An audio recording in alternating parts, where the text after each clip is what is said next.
কেউ কেউ লিখতেছেন আমরা ক্ষমতায় আসলে ইসলাম বিরোধী কোনো আইন পাশ করব না, তার মানে মাথার মধ্যে ঘুরতেছে ইসলাম বিরোধী আইন পাশ করার সম্ভাবনা আছে। আপনি এই কথা বলবেন, আপনি তো বলবেন ইসলামী আইনে দেশ চলবে, এটার জন্য আমরা ক্ষমতায় আসতে চাই। বলেন এটা, বলেন বলেন না এটা সাহস করে। আপনি তো মুসলিম, উল্টাই বলেন কেন? আমি আপনার ছেলে মেয়ে থাকলে আমি আপনাকে উদাহরণ হিসেবে বলি, আপনার মেয়ে বিয়ে দেওয়ার সময় আপনার জামাই যদি আপনার কানে কানে এসে বলে বাবজান দোয়া করেন আমার জন্য একটু, আপনার মাইয়েটারে যেন আমার তালাক দেওয়া না লাগে, আশা করি আপনার মেয়েকে আমি তালাক দেবো না। কি দোয়া করবেন ওই ছেলের জন্য? ভালো করে বিবেকের কাছে কোশ্চেন করে দিলাম। আপনি যখন এই কথা বলেন আমরা ইসলাম বিরোধী কোনো আইন পাশ করব না, তখন বাংলাদেশের এই 17-18 কোটি মুসলমানদের মধ্যে এই সন্দেহ সংশয় তৈরি হয়। আপনারা ইতিমধ্যে যে ঘোষণা আমাদের আর এক ফ্যাসিস্ট হাসিনা দিয়েছিল মদিনার সনদে, এই কথা বলার সাথে সাথে আলেমদের উপর নির্যাতন শুরু হয়ে গেল। এই কথা বলার সাথে সাথে মাদ্রাসাগুলো বন্ধ করে দেওয়ার প্রচেষ্টা চালানো হলো। এই কথা বলার সাথে সাথে প্রশাসনের লোকেরা মাদ্রাসাগুলোকে জঙ্গির কারখানা হিসেবে নাম দিয়ে দিল। এই কথা বলার সাথে সাথে ইমামদের মতো আলেমদের মতো সম্মানিত দাড়িওয়ালা টুপিওয়ালাদেরকে অপমান লাঞ্ছনার শেষ ঠিকানায় পৌঁছে দেওয়া হলো।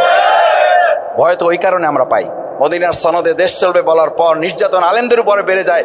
এরকম মদিনার সনদের বাংলাদেশ, এই বাংলাদেশে মানুষ আর সামনে দেখতে।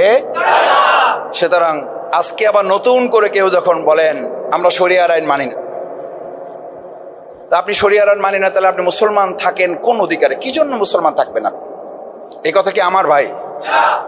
আপনারা হয়তো মনে করবেন যে ভাই তারাই শুরু করে দিলেন। ভাই কি আলোচনা করব, কি আলোচনা করব?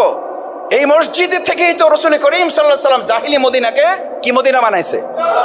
তা আপনারা তো এই বাংলাকে কি বাংলা বানাইতে চান? তো সোনার বাংলা কি ক্লাব থেকে তৈরি হবে না মসজিদ থেকে তৈরি হবে? কি বলেন আপনি? আমাকে আলোচনা করতে দিয়েন না, কোনো অসুবিধা নাই। রাস্তায় রিকশার উপরে দাঁড়িয়ে কথা বলবো, হাজার হাজার মানুষ সামনে এসে আল্লাহর মেহের বাড়িতে দাঁড়িয়ে যাবে। মসজিদের মুসল্লিদের ভয় আমাকে দেখাবেন না, লোভ আমাকে দেখাবেন না।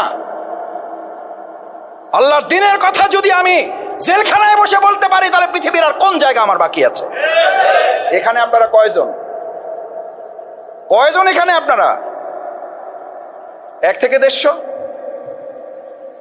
আর জেলখানায় 250-300 লোক এরকম এক ফ্লোরে কারারক্ষীদের অনুমতি নিয়ে লাইন দিয়ে এরকম সকালে বসে যেত, চা খাওয়াইয়া ঘুষ দিয়া, ঘুষ যে ভাই আমরা উপরে একটু বসবো, এক ফ্লোর থেকে আর এক ফ্লোরে যাব, আপনারা কিছু কিন্তু মনে করবেন না, আপনারা কিছু আমাদের রিপোর্ট করবেন না। কয় রিপোর্ট করবো কি?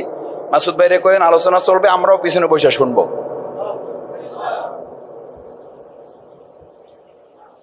আমরাও পিছনে বসে শুনবো।